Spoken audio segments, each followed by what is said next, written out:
The NDP want Tom Mulcair gone as leader. NDG residents want Peter Sergakis' new bar gone from their neighborhood. And a bunch of misogynists on the internet want the female lead gone from Star Wars. It's time for another podcast. Not quite live from Forget the Box Studios in Montreal. This is the FTB Podcast, the only podcast you're listening to right now. All right, let's start the podcast by meeting our panel. Hi, I'm Josh Davidson, and I write for Forget the Box. Hi, my name is Jem, and I'm one of the editors of Forget the Box. Hi, my name is Enzo. I'm the production assistant on Forget the Box podcast. And I'm Jason C. McLean, and I'm having a very good hair day, your host. We are Sunday, April the 10th, and strange thing, guys, we have breaking news on the podcast. Well, breaking news for when we're recording it, of course, it'll be old news by the time anyone actually hears this, but the NDP convention was this weekend in Edmonton, and newsflash, the party voted 52 to 48 for a new leadership vote, meaning Tom Mulcair is out as leader. FTB's Niall Ricardo is at the convention, and they had a chance to speak with him. So quite an eventful weekend at the convention, I'd say, right? Absolutely. I mean, it's a historic convention. I'd say it's going to go down in the history books. Yeah, and I were you pleased with the results? I mean, everybody that knows me knows that I've been involved very heavily in the renewal of the NDP. The campaign for democratic renewal. So I was very pleased with the results. I think that it's going to put NDPers in front of the fact that we have to renew this party and we have to start a debate, right? And that's why I was for the democratic renewal of the party and for a leadership review because I think it's going to force us to have a debate and to have a wide debate coast to coast within our party. Yeah. Now, one thing I noticed is that Tom Mulcair is staying on as leader until a new leader is being selected. Is that decision definite, or what do you think of that? Well, I think that right now, I mean, nobody really expected in that room what happened to occur, right? And I think that the fact that there was 52% of that 52% of delegates would vote in favor of leadership review. I don't think many people were expecting that to happen. So I don't think that the plan of that, that there was an outright majority of delegates voting against the leader and for a leadership review was planned by anybody. So I mean, now the fact that Mulcair stays on as an interim leader, I think we have to be gracious in the fact that Tom, was leader of the NDP. He obviously, did a lot of good work in the past election and all of that, and we have to allow for a transition to happen. Do I think that it's good that he stays on for the next, let's say, 18 months, 2 years, or 1 year, because it hasn't been decided really what the timeline is yet? I think that's up to the members to decide again, and I think that's the debate we have to have, which within the membership of our party. Should Mulcair stay on as interim leader until we actually choose one, or should we choose, should caucus choose another interim leader? And that's goes in the same vein as a democratic renewal, right? I mean, I think that it's up to the members, right? Yeah. Was there any talk at the convention? Obviously, nobody knew exactly how the vote was going to go down. But before that, was there talk that if there was going to be a leadership review of who might be the candidates to put themselves forward to be the next leader?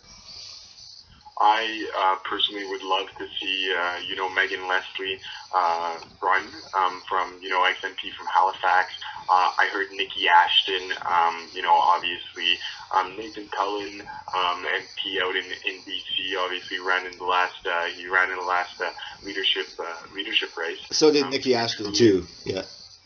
Yeah, Peter Julian too. I mean, there's a lot of fantastic names, but I also think that we don't have to have people that are necessarily elected MPs. I think that we really have to create a space here where it's not necessarily just about choosing a new leader. It's not necessarily about candidates just getting into it to win. It's about people that are going to come and bring new ideas to the table, and so that we can talk about it. So I've heard National Poet Jagmeet Singh, obviously a great MPP from Ontario, from Brampton, amazingly well dressed every time I see him, and great idol for all the hipsters out there. So we've got a lot of people. Avi Lewis? In the party. Avi Lewis, yeah, I've heard Avi Lewis's name float. I've heard McLean's name float too. One of the things that we have to look at is obviously being from Quebec. We have to look at whose French is good enough and who understands Quebec well enough for us to keep our base in Quebec, and that's an absolute necessity for us Quebecers. This being said, we've got so much depth and talent within this party, and I think it's fantastic what happened today, because we can just it's great for us dreamers. Yeah. We can dream about all the people and try to get those people around. Yeah, well, I'm watching it not really watching, but following stuff on the news. There's two themes I noticed. There was the LEAP manifesto, but there was also the speech by the Premier of Alberta, Rachel Notley, which seemed to echo the sort of the Trudeau vibe a bit of energy as a way to create a green future. Were both sides equally vocal at the convention, at least on the ground floor? Absolutely. Here at the convention, we're obviously in Alberta, so Alberta delegation, there was 500 Alberta delegates at this convention, right? So just to give you the size, they were probably the most in numbers at the convention. Both sides were heard. It's obvious that there's some kind of there's a debate happening within the party between the party here in Alberta that has is going through a tough economic time, right? And where a lot of jobs, all of the debate around jobs is very, very central, and they have to start making sure that workers that are put out of their jobs, because we are a workers' party, workers that are put out of their jobs actually receive the best benefits and all of that, and the best care possible. So there's also the other side with the LEAP manifesto that it's saying we have to take a bolder vision, we have to have more audacity and be more courageous. I don't think they're mutually exclusive. I don't think that Notley's position and the LEAP manifesto's position are mutually exclusive. I think we do have to think about a green transition and how we can create jobs that way, and how we can renew growth for our communities, not necessarily growth of the GDP, right? But growth for our communities, where we're making sure that Canadian communities across this country, are making ends meet while respecting the environment. I think we can do that together. So there was debate at the convention. There was sometimes heated debate, but what I really found impressive in all of this is that this is probably the best convention I've ever been to, in the sense that there was debate, right? Yeah, the NDP is not in a bubble. The NDP knows what's going on, and that's something that I think all Canadians can notice. Yeah, well, it sounds like you had a very full weekend. Thank you very much for taking a bit of time out of it to talk to us, and I guess we'll see how this all plays out. Totally. Thank you very much, Jason. Thank you. So, 52% of NDP delegates don't want Tom Mulcair as their leader, but he is going to stay on until a new leader is picked, meaning it could be upwards of 2 years before the leadership changes. For me, this is something that I guess I saw coming. I wasn't sure if it was going to be this convention, but I knew at some point, after the last election result and the rise of Bernie Sanders in the States, is pretty obviously going to be the case. But, him sticking on, is that really a good idea? Do they have another option, or is that the way they operate, that it has to be 2 years until? Well, no. It could be any time. What they could do is they could pick an interim leader, have a leadership contest of a few months, and then have the new leader. And have the new leader, if they're already an MP, they start debating in question period as the leader, if they're not an MP, then some MP steps aside and they run in a very safe seat and they run in a by-election just to get the leader into the House of Commons. That's one of the advantages Mulcair has. He's very good in the House of Commons. And Well, I think if they're struggling for an interim leader, they could pick the utility interim leader, Bob Ray. He's played with every party. He's a great interim leader, and he never wants to be the leader in the end. So if they're really struggling, I think he's retired now. He's just chilling out. should write for this hour is 22 minutes. They did a thing with Bob Ray as the interim Conservative leader, trying to become the interim Conservative leader. But some people are saying they should wait till the Conservatives pick their leader before the NDP picks its leader. Because if you look at what happened the last time, after Jack Layton passed away, the NDP picked their leader. Mulcair got the spotlight for a few months. And then the Liberals picked their leader, and it was Justin Trudeau, and all the focus started shifting to Trudeau. So maybe it's a good idea to let the Conservatives get their leader out of the way first. But do we really? But at the same time, too, this is going to be a two-year convention. Yes, it might get some like unknown candidates or a chance to build up their resume or their noticeability. But at the same point, too, this is 2 years with that's wasted without having a strong leader in question period getting the press attention. Yeah, plus if Mulcair stays for 2 years, the 52% is not going to be happy at all about the. They wanted whole him gone situation. yesterday. Yeah. They wanted it, most of them. I think honestly, a lot of these people wanted him gone before the last election. But one thing too is that something that was brought to the floor was the LEAP manifesto, which is something basically pushing the NDP to a much more progressive stance, a la Bernie Sanders. But this was something that came up like during the last, before the last election too. And this is something with basically, it was against what Mulcair was running on, but some people say that they should have run on it all along. But in contrast to the LEAP manifesto, NDP Premier of Alberta, the host of the convention, Rachel Notley, had some things to say the night before at the convention. Let's listen to a bit of that. I'm asking you to always remember that hundreds of thousands of Canadians work in resource industries here and across Canada. I'm asking you to leave here more persuaded than perhaps some of us have been that it is possible for Canada to have a forest industry, to have an agriculture industry, a mining industry, and yes, an energy industry while being world leaders on the environment. That, my friends, means taking a second look at issues that matter. That forestry workers, that matter to forestry workers, to farmers, to miners, and to energy workers. Those are the people who vote for our party in most of this country. Alberta, today, is a landlocked province with one customer, the United States.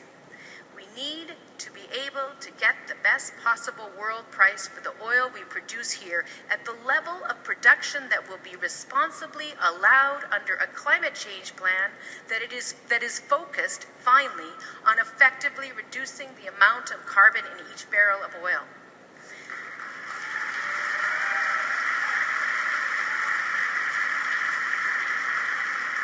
And the way to do that is through pipelines to Tidewater that allows us to diversify our markets and upgrade our products here in Canada. Pipelines that are built by Canadians using Canadian steel, and pipelines that support the national goal of being a smart, sophisticated, progressive energy producer on the international stage, even as we use that prosperity from that endeavor to carefully reposition our economy and the working people within it to a more diversified, a greener future and a more prosperous future. Yeah, pipelines is a way to basically fund a green future. I mean, that's the same line Justin Trudeau had. I don't think that's the way the NDP wants to go. I think that's been used by Trudeau. Now, Jem at McGill, you've had some experience with the people fighting for divestment from pipelines. Yeah. Now, does this and what Trudeau say, are they the same thing, or does this have any merit? I mean, yeah. So saying that if you work with the pipeline companies to build more pipelines and then use the money from that perhaps to just focus on some sustainable energy research or stuff like that. That sounds, on the surface, it sounds like it's something that you could buy. But I would argue that is actually essentially, while you're still doing more fossil fuel extraction, it doesn't really matter what research you do on the side. You're still hurting the environment. You're still causing the environmental degradation. Some really cool thing I heard last week at McGill during this rally that was happening is that the first step of getting out of a hole is to stop digging the hole in the first place. Huh. Forgetting the box exists. Exactly. Yeah, a little plug. It's like what on those TV shows where they mention the name of the show in the TV show, and everyone goes, "Oh wow!" It's like that time that in Star Trek: First Contact, where Zefram Cochrane says, "You guys are on some kind of Star Trek." It was the first time that the name of the show was ever mentioned in any kind of Star Trek. But back to this is a little bit more serious. I mean, this, like, I understand why Notley was saying it. She's the premier of Alberta, and Alberta is reliant on their tar sands. I think the trick to fighting pipelines would be maybe to get Alberta to stop caring about the tar sands. Yeah, exactly. I mean, it's exactly as you said. It's understandable that she would say something like this, but then again, it's just they want to create an efficient way, an efficient energy, green energy, by extracting more fossil fuels. It doesn't make sense. Yeah, but politically though, she's aligning herself with Trudeau by saying that, and I think the NDP learned that by being a somewhat more socially progressive version of the Liberals doesn't win them seats, because the enemy this time is not Harper. There's no like we have to beat Harper. It's the opponent is Trudeau. And I think the NDP can't go to Trudeau's, shouldn't try to go to Trudeau's right, because there's going to be the Conservatives. If anything, they have to go hard left. They have to go Bernie Sanders. And I think that's what the leadership vote. And that noise you hear in the background is our studio cat. What is the cat's name, Hannah? Kittomher. Kittomher, as in Camp Kittomher, another Star Trek reference. The Kittomher Accords is where the Federation made peace with the Klingon Empire. And I think she wants to make peace with our political party. She wants to join in here. Ever since we started, she's been waiting in the wings, clearly wanting to have her say. And now she's walking over to the microphone. Hi, Kittomher. Kittomher for next NDP leader.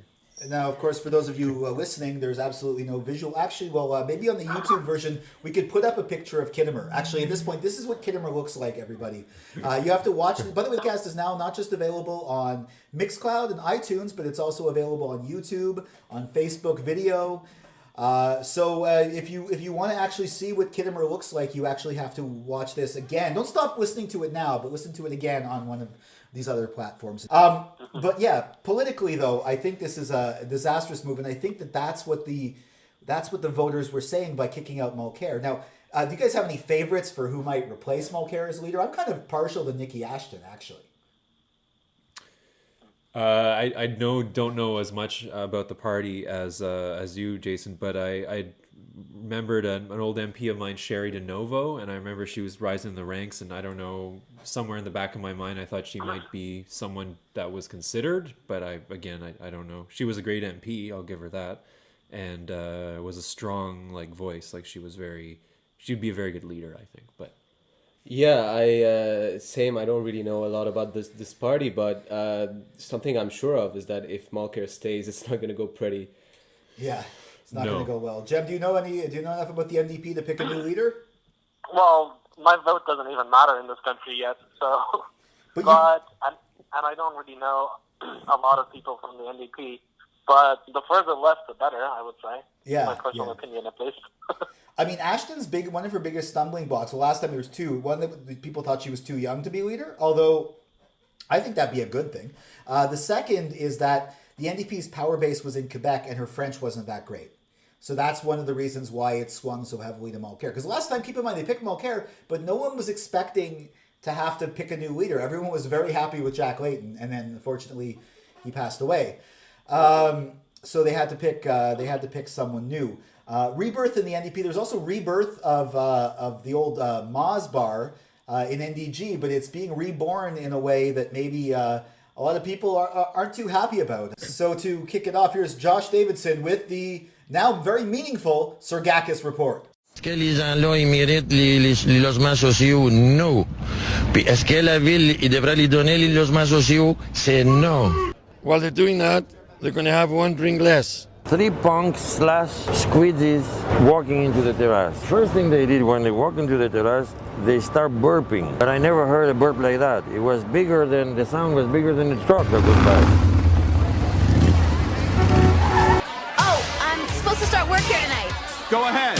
Hey, you picked a good night to start. It's a little slow right now, but it should pick up. Okay.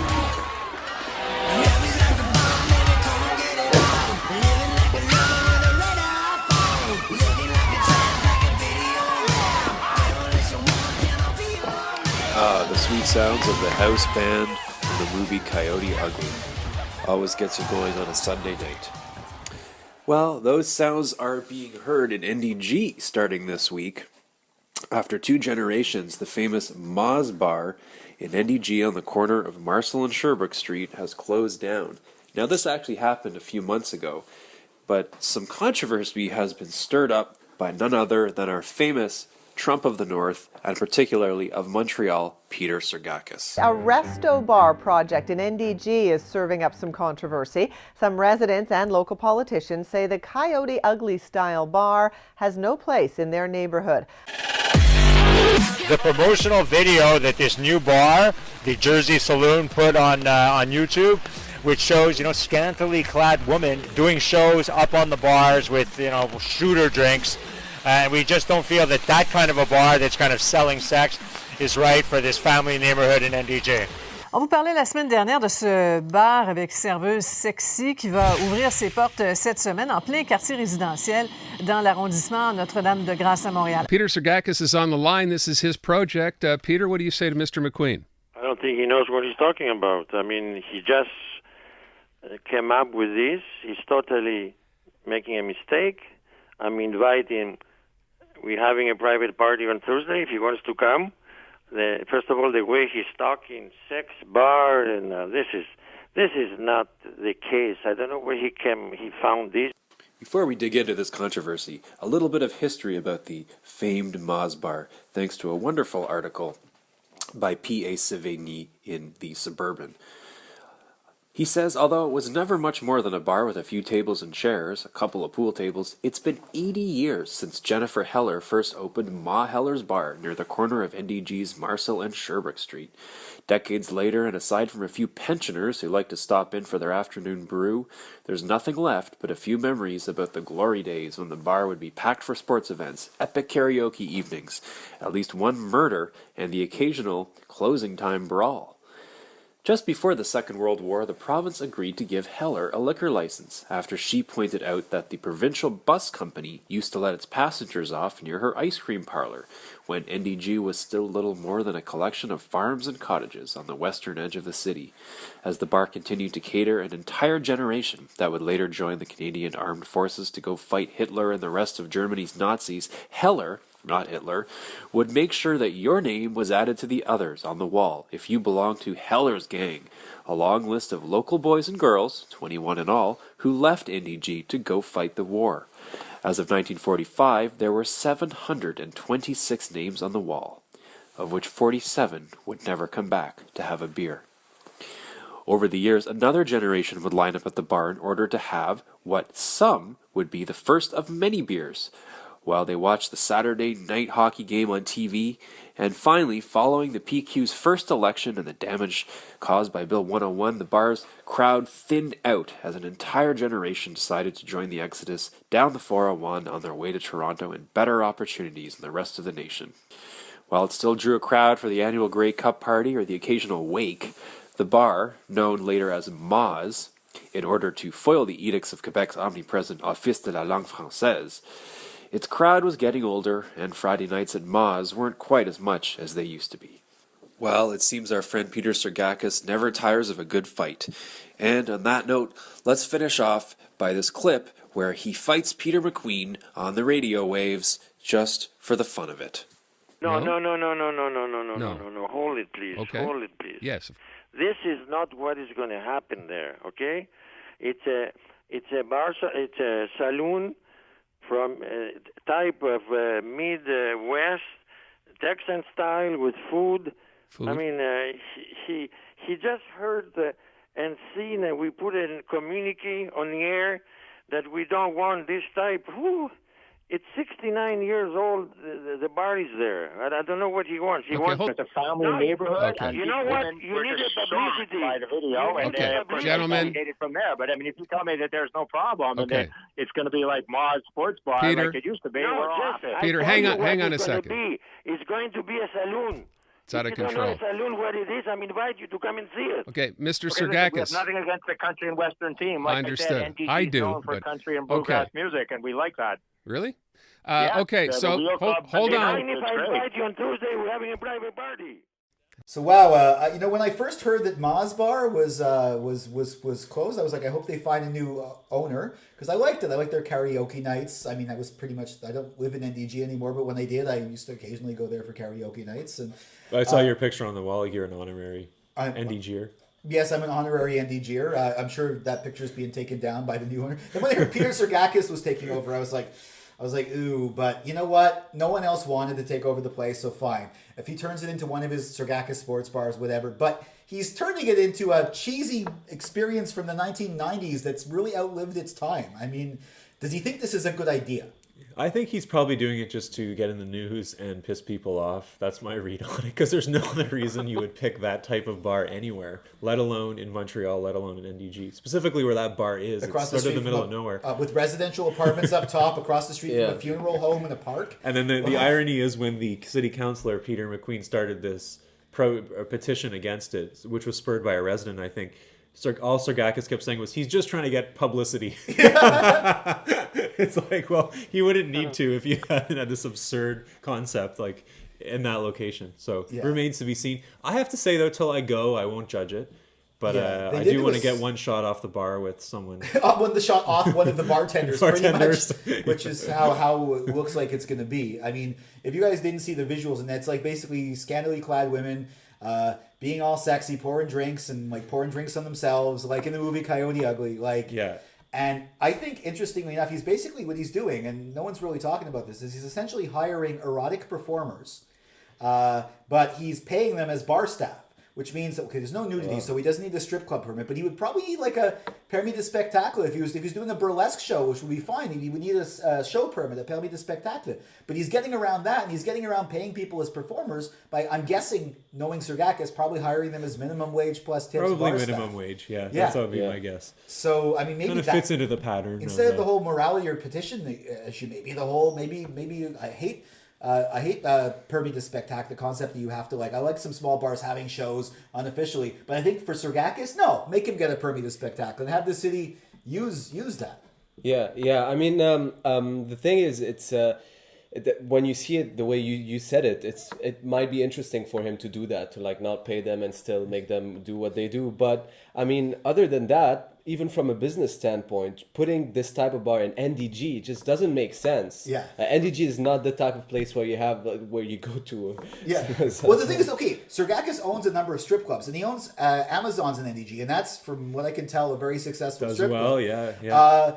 But that was, first of all, that's a different part of NDG. It's Saint Jacques, but not just below the tracks, but way in the west. That's a much more there's a residential area when it's called Upper Lachine. That's a very residential area. But when you get further down, almost at Montreal West below the tracks, there's a Super C. There's a bar. Cheap motels which go well with it. Cheap motels, and there's a strip club that makes sense, but. Something like this is not a strip club. Something like this is not. It's the kind of thing that people, I guess, maybe more well-off older people go to for this experience, and no one's gonna go to NDG for that kind of experience. And the locals who just want a local drink on a Thursday night, when Masbar actually did well before going downtown on the weekends, I don't see them wanting to have a local drink and shoot some pool with women pouring drinks on themselves and stuff like that. If you want a strip club, go to a strip club. If you want a performance, go to a performance. If you want a neighborhood bar, go to a neighborhood bar. Yeah. Well, one of the greatest things I read in this Suburban article was the person who said they were going to really miss sitting down with the random ex-Hells Angels operatives who were retired. Sort of like when you sit down with a retired city worker. These are just retired Hells, guys. And they would hear these great stories in a very quiet way, like on a Thursday night, as you said, and hear about how they, used to carjack people and stop trucks on the road and steal whatever they had. And it was sort of like a charming experience, but I don't think those guys are going to go there anymore. So who exactly is, I don't know. Is it young people? I don't see a lot of young people hanging out there. Yeah, but maybe if it was 1996, there'd be a lot of young people going because it's like the movie. But I'm not really that young, but I know a lot of people who probably never go to that place. Maybe what we're learning as Sergakis is his stuck in an idyllic era of the mid 90s. That was sort of his moment where he wants to live by. Possibly, yeah. He likes the nationalists, the leaders that he invites. That was sort of the heyday he invited of that. Marine Le Pen. We talked about that. The leader of the Front National was at a Sergakis bar, because Station de Sport in the gay village, which is really ironic because she's apparently very homophobic. All the bars to invite her to. Yeah, so she couldn't speak at her normal place, so she was in the village. With Sergakis having a private meeting of some sort. Yeah. Doing a speech. Maybe that's why he's just opening up these new spaces all around Montreal. So in case Le Pen comes again, then she has like a variety of places to choose. He can hide her away in various locales. Marine Le Pen in the Coyote-ugly type bar called the Jersey Saloon. Well, that's the other thing we haven't brought up is how he's consciously bringing this Jersey Shore vibe. Like, to my knowledge, has Montreal ever needed to invoke like the Jersey vibe to bring some culture here? Like, only he would think that's a really great idea. Like, definitely not. We have lots of different cultures here. That's not the one we have need. every other culture except that. Yeah, I think we haven't really been denied. I don't feel like it's lacking in this city. Honestly, like I would have loved it if Moz was just maybe cleaned up a little bit, maybe made a little bit less sleazy, but like still a community bar. Have some music in there or something like that. Have bartenders wear whatever the hell they want. Like employ the same people. Like. But yeah, this is just a bad idea. What's turned out to be a really good idea was the direction, though, that J.J. Abrams took the last Star Wars movie, The Force Awakens, and now there's going to be a new one. The saga is continuing in 2 years with Episode 8, but this year we're getting Rogue One, a Star Wars story, sort of like a standalone story, and the new trailer just came out. Let's listen to that now, or if you're watching us on YouTube, you can actually watch the trailer. State your name for the record. Jin Aso. Forgery of imperial documents, possession of stolen property, aggravated assault, resisting arrest. On your own from the age of 15. Reckless, aggressive, and undisciplined. This is a rebellion, isn't it? I rebel.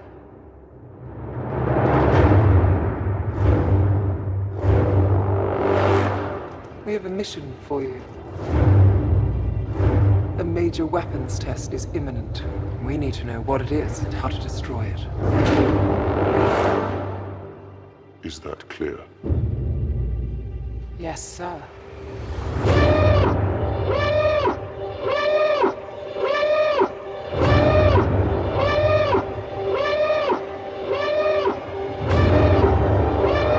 What will you do when they catch you?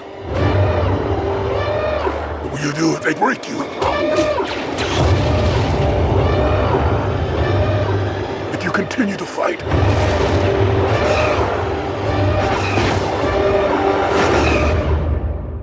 What will you become?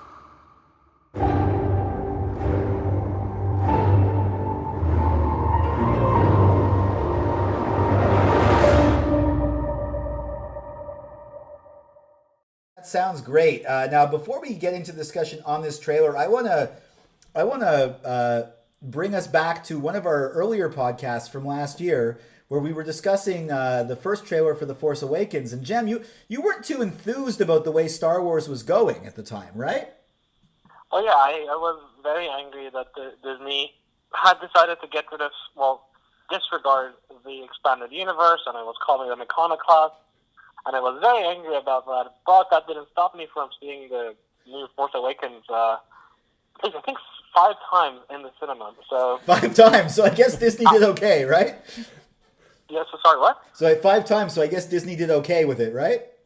Well, yeah, so the thing is, the movie, it was like a great experience because, it had every night, like everything that I want a Star Wars movie to have, it had, and that that's not saying too much, to be honest, because like I am a fanboy and I will like any kind of Star Wars thing that comes up, one way or another. Although I do think that this movie was pretty good, even though it was kind of like a total remake of A New Hope. Yeah, well, it was similar, but I think it was the perfect. I think, like, honestly, I think it was a perfect rebirth for Star Wars. The fact that they had some of the tropes of A New Hope. By the way, spoiler alert. For anybody who hasn't seen Force Awakens, like when Han Solo steps onto that bridge, you kind of knew, like it was mirroring the Obi-Wan stepping into that room with Vader in A New Hope. But I think they really introduced some new characters, and I didn't exactly know where it was going.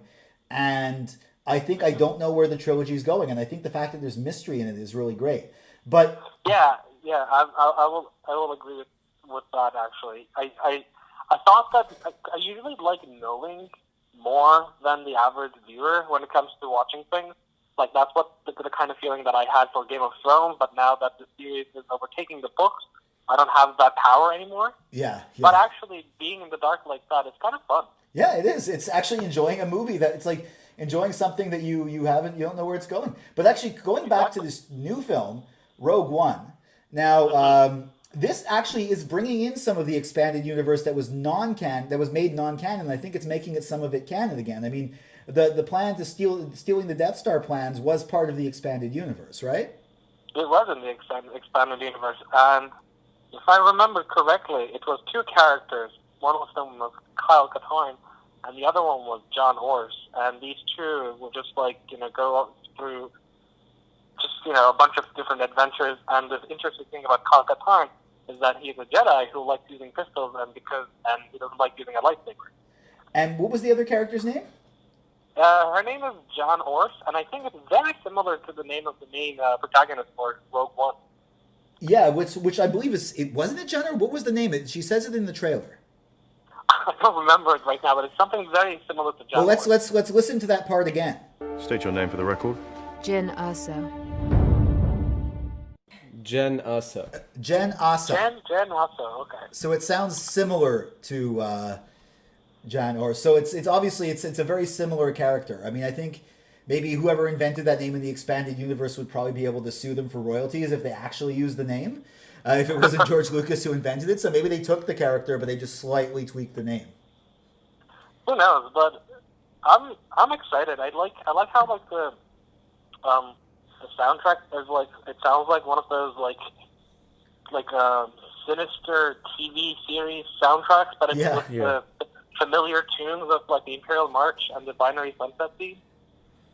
I'm very excited about this.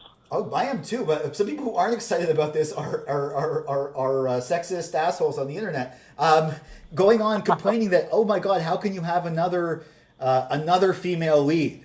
Okay, we'll let you get away with it once with the Force Awakens, but come on, now don't you know men are supposed to be the leads of these movies? I don't know. I find it hilarious, but also kind of troubling, especially if you consider that in the unofficial canon, one of the people who stole the plans was a woman, right?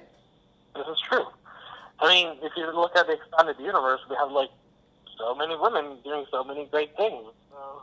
If you just focus on the movies, you are missing out. And also, even in the movies, the leader of the rebellion was a woman, Mon Mothma. And she's in this movie too. Exactly, she is. So. Yeah, but it's just ridiculous. But one thing I do understand, there are some people saying that how come she's not a woman of color? Well, that is also an interesting question because the Star Wars universe is definitely a very whitewashed place because an entire galaxy, and in the original trilogy, there was only Lando Calrissian as the only black man, and then come in the prequel trilogy, you have Mace Windu, and I can't remember exactly every single character from the prequels, but that was also only one black man. And the new trilogy with Force Awakens, we have more people of color, but there's still only one black man. It's Finn. It's Finn, one in the lead role. Although in this new trailer, Forrest Whitaker's in it. It's true. So there's an interesting. So it's nice to see that there's more. I don't know what the word I'm looking for. Diversity. Diversity. I think that's the word. in these new Star Wars products. Let's call them that. Like vampires don't have a reflection, and people of color growing up in a community and a society where we don't see reflections of ourselves, you feel monstrous. You feel as though you don't belong. I've never actually seen any sort of representation of someone of my experience in any sort of books, and that absolutely made me feel like I didn't belong. And I think that is one of the ways that media has that impact. And I think a lot of the times people feel really challenged by the idea of creating more representation of diversity in media, but it really isn't that difficult. It really took us making a decision with each other to reflect the people who are in our communities and put their work there, and now it's there, and now they are there. We are trying to change the representation of so many people. For me, as a queer person of color, I grew up not seeing any visibility in my community. I looked so constantly for that kind of representation. And the work I do now is about creating possibility models. Not saying that this is how you have to do it, but this is one way you can do it. This is one way that it shows up in the world. And this kind of representation, again, creates this ability to kind of democratize who we get to see. The more and more we get to see difference, the more and more we change this idea of what is normal or normative or valuable. Last year, or it was like 2014 were the last statistics around sci-fi representation, and it was 7% of movies had a person of color in as the protagonist, and 8 of those were Will Smith, and one of them was Aladdin. So it was like, that's no one.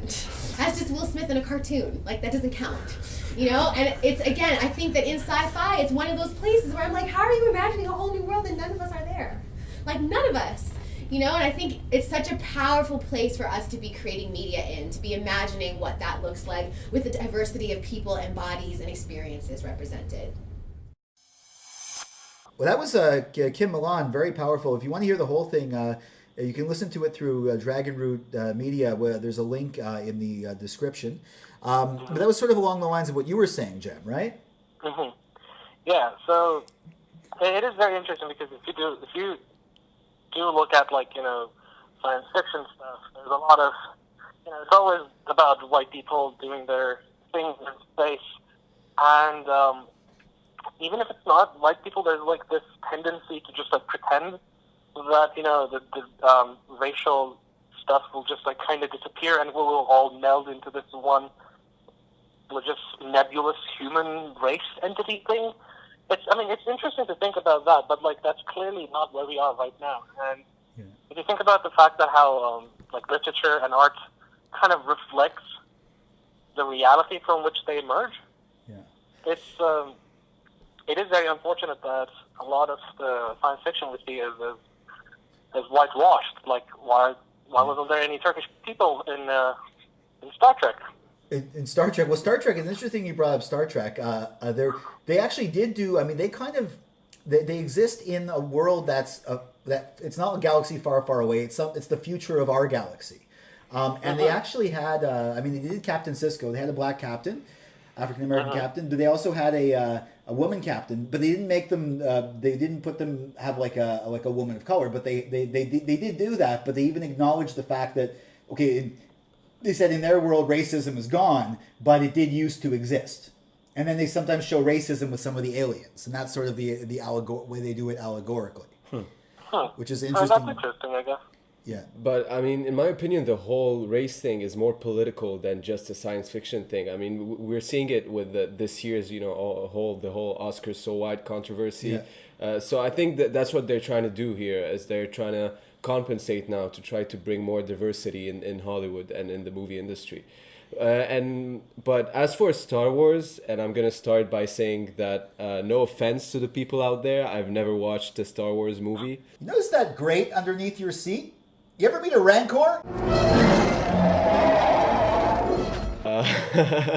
So to me, just seeing the new movies come out with The Force Awakens, the new trilogy, and the new spin-offs movies, I just see it as trying to revive this era, this phenomenon that was Star Wars, that was just so revolutionary and very avant-garde. When you think about it, in the 1977 was the first one, Episode 4, and with all the special effects that was in it, that was a first as a movie. But it created the blockbuster. Yeah, exactly. But to me now, what they're doing is they're just trying to give more to the fans, as opposed to just trying to get more people to start watching Star Wars. Because someone who's just going to watch the Rogue One movie is going to obviously go back to watch the other stuff before, That's right? true, but they're bringing in new fans. I mean, the thing is, like, this is the kind of thing, like, the Force Awakens was brilliant because it was able to play to the old school people who had been watching it since the 70s. There were people who had been watching it since the original trilogy. Also, the new people who came in, like, in the 90s with the prequels and then maybe got into the Clone Wars, which was a good TV show.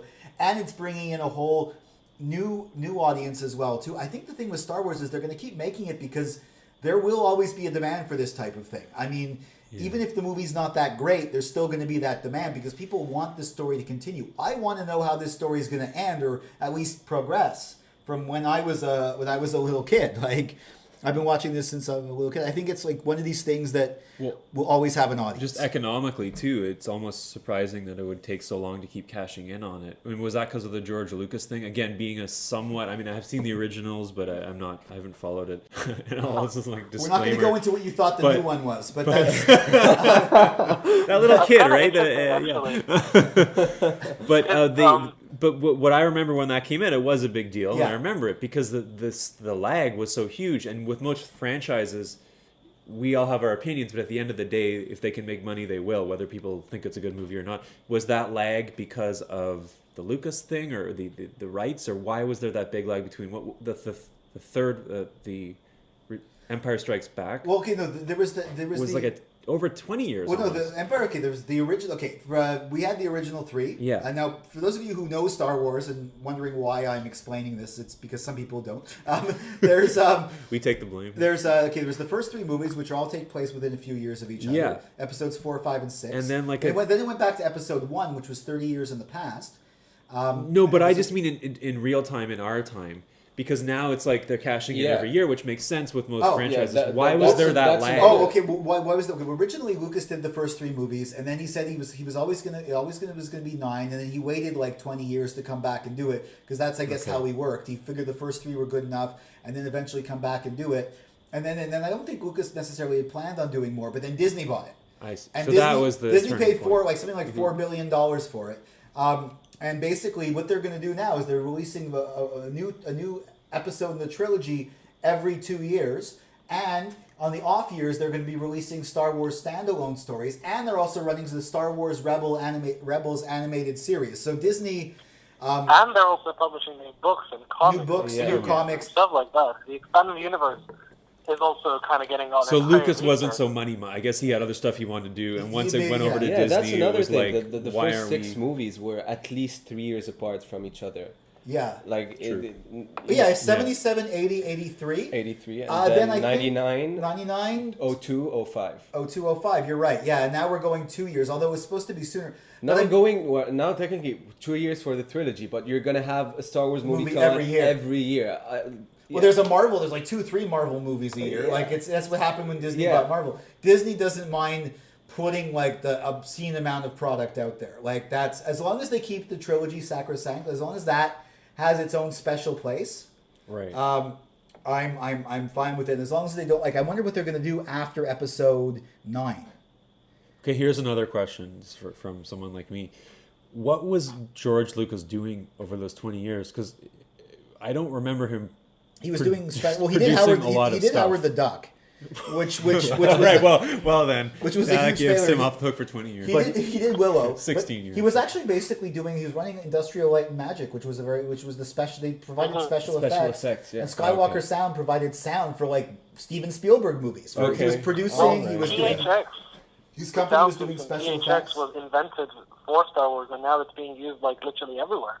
Yeah. Okay, so that was so he was more that we just didn't see him because unless you knew the. Yeah. Well, he even said he hated working with actors. Like at one point, he gave somebody was going to like an animation school. He's like, "Oh, you're gonna love it. You don't have to work with actors," and it showed because he had them say the most wooden lines and like. The thing is, Lucas was a great concept guy, but when it came to actually directing and writing the specific dialogue in the movie. Like at least on the. Plus, how do you think he would have topped Star Wars? I mean, like he did Star Wars, and I mean, I don't blame you have to keep in mind that's such a huge franchise that he's still cashing in probably the same checks every year from that. So he doesn't really need to make more movies, and he was a pioneer in the whole special effects thing. So that's why he went this way. He was running his company. Now I think he's, I don't know, maybe doing the lecture circuit or something, or just like I think he got $4 million. You get $4 million for Disney anymore. Yeah, I'm sure he's just doing what he wants to do. And I think he might make another movie at some point. Well, sometimes great projects come out of that when people have no money, concerns anymore. They just do whatever the hell they want. There's some good movies. But he has no money concerns, but he also no longer has a production company. And Disney's made it clear they didn't really want him involved in the creative stages of the new Star Wars movies. And he even came out and he called this new one Retro Star Wars. Now, I think that's maybe because this movie alone made back all the money Disney paid him for his company. But still, it is very different. And there's a lot of great entertainment coming out, and there's a lot of great things going on in Montreal. You probably won't be hearing anything about the Jersey Saloon in this, but this is the community calendar. This weekend marks the beginning of the Howell Arts Festival 2016. The festival includes concerts, conferences, expositions, and an activist art fair. For more information, you can go to Howell Arts on Facebook. This Saturday from 12 to 5:30 at the Concordia University Hall building, that's 1455 de Maisonneuve West, marks Solidarity in the Street, Knowing Our Rights and Taking Our Power Back from the Police.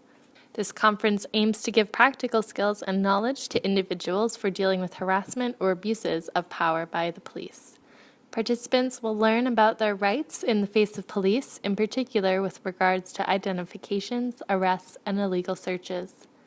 Participants will also be able to practice common demonstration tactics for safety, as well as gain an understanding of our legal system, resources against the police, and how to contest charges. Once again, that's Saturday, April 16 from 12 to 5:30, Hall Building at Concordia, 767. Sunday from 11 a.m. to 11 p.m. is Office for the Employment of Artists. This is the one-year anniversary of the event, and for 12 hours it will offer the following services for a nominal fee: love letters, artist statements, loose translations, headshots, and tattoos. They'll only be accepting drop-in appointments, and this will be at 3905 Boulevard Saint Laurent. Wednesday, April 20 at 6 p.m. is a conference on transcending diagnosis, is being transgender a medical condition. This event is organized by the very talented Kai Cheng Tom, who has a master's in social work and is a poet, writer, social worker, therapist based in Montreal. Her writing has been published widely in print and online publications including BuzzFeed, XO Jane, Autostraddle, and Everyday Feminism, where she is currently a feature writer. Tuesday, April 19th, the Howell Arts Festival is organizing a benefit concert for Missing Justice. The event is at Casa del Popolo, Tuesday, April 19 at 8:30 p.m. And finally, April 23rd from 7 to 9 p.m. at Caffeine Bar is the Broad Science Podcast Launch Party. Broad Science is an intersectional podcast making content on science that's inclusive, intersectional, and engaging. Once again, the podcast is launching Saturday, April 23rd, 7 to 9 at Caffeine. And now predictions. So the NDP is going to take a page out of Star Wars book and the success of doing prequels, and they're going to bring back Ed Broadbent as the leader. I see Disney is going to create a new podcast version of Star Wars just because they didn't make enough money from it already. I think spring will come sometime, probably within the next few weeks, hopefully. Okay, I predict that Tom Mulcair, while remaining leader of the NDP, will also throw his hat into the ring for the leader of the federal Conservatives and try to keep hold of both. I predict that Peter Sergakis, will be fined for using fake fire in his coyote-ugly shows, and will have to pay a steep fine to the Quebec government. And I predict Kittomher is going to be our next star panelist on the FTB podcast. Well, that's probably a true prediction. It was the star of this episode. I predict Donald Trump will not win the presidency, but will audition for the lead in the upcoming Jabba the Hutt origin story. And that's it for the podcast. Josh, we can read you on Forget the Mucks. Also your own site as well, too, Mealscape. Yes, occasionally Mealscape that gets updated. .wordpress.com. And forgetthebox.net. And Enzo, we hear you on the podcast, and you're performing a concert this week. Yes, I have my 2 recitals this week. So it's going to be Wednesday night and Thursday night at the Oscar Peterson Concert Hall in Loyola, at the Concordia campus in Loyola. And other than that, you can just check me out on everything social media, Facebook, YouTube, Twitter. It's Enzo S Music. The after party from your concert will be at Coyote at the Jersey Saloon. Bar? Exactly. Yeah, we're going to So do if it we missed the concert, you can just meet you at the Jersey Saloon. Exactly. Yeah. Please note that was a joke. So thanks, guys. Jem, we can read you on Forget the Box, and we can also read you still for the next little while at the McGill Daily, right? Until the beginning of May, that's right. Until the beginning of May, and then you'll be a lot more on Forget the Box. So thank you very much, and we'll catch you on the next podcast. The FTB podcast by the Forget the Box Media Collective in Montreal was hosted by Jason C. McLean and produced by Hannah Besseau. For daily, unique, original content covering news, music, politics, arts, lifestyles, food, film, you name it, we've got it. Check out forgetthebox.net.